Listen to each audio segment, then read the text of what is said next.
Dalgaların sesi. Adam sahilde durduğunda dalgaların ritmi ona hiç olmadığı kadar tanıdık geldi. Hafif rüzgar, tuzlu havayı yüzüne taşıyordu. Kıyıya vuran su, kumları şekillendirerek yavaşça geri çekiliyordu. Ne hızlı ne de yavaştı. Düzenliydi. Bir nabız gibi. Gözlerini kapadı ve sesleri dinledi. Dalgaların kıyıya çarpışı, sonra geriye çekilirken çıkarttığı o ince hışırtı. Çocukluğundan beri bu sesi duyardı. Geceleri uyuyamadığında, sabahları güneşin doğuşunu izlerken, içi sıkıldığında, düşündüğünde, kaçmak istediğinde. Ama bugün denizin sesi ona bambaşka geliyordu. Ayaklarını ileri uzattı. Serin kumların içinde parmaklarını hareket ettirdi. Deniz kıyıya yaklaşıyor. Köpükleri ayak bileklerine dolanıp tekrar geri çekiliyordu. Her dalgayla birlikte içindeki düşünceler de gelip gidiyordu. Geçmişi düşündü. Küçük bir çocukken burada kumdan kaleler yapardı. Dalga gelip onları yıktığında hiç üzülmez. Gülümseyerek tekrar yapardı. O zamanlar dünya sınırları olmayan sonsuz bir oyun gibiydi. Gençken burada saatlerce yürür, geleceğini hayal ederdi. Gidilecek yerleri, yapılacak işleri, yaşanacak anıları. Ama şimdi dalgaların sesi ona başka bir şey anlatıyordu. Her dalga gelip geçtiğinde sanki bir şey alıp götürüyordu.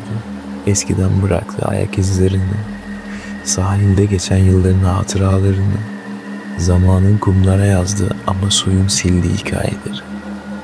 Ne kadar dikkatle bakarsa baksın, dalgalar ardında hiçbir iz bırakmıyordu. Başını kaldırıp ufka baktı. Gökyüzü suyla neredeyse aynı renkti.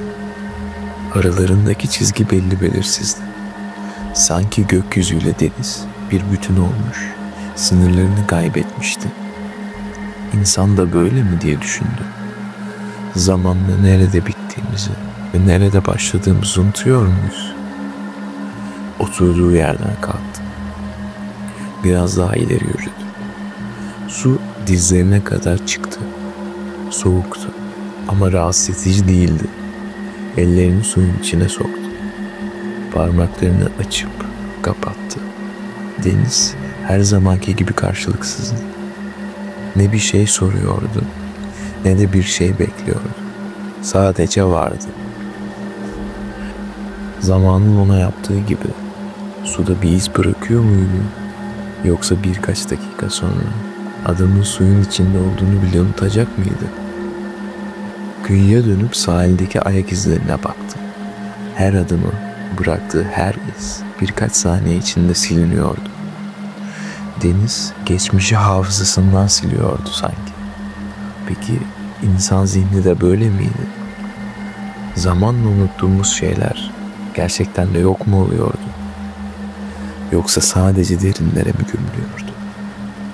Adam gözlerini kapadı. Kendi düşüncelerine daha büyük bir şeyle kulak vermek ister gibi. Dalgaların sesi yavaş yavaş zihnini doldurdu. Deniz kıyısına geri yürüdü. Kumlara oturdu. Elini kuma götürdü. Parmaklarının arasından yavaşça kaymasına izin verdi. Hayat da böyle değil miydi?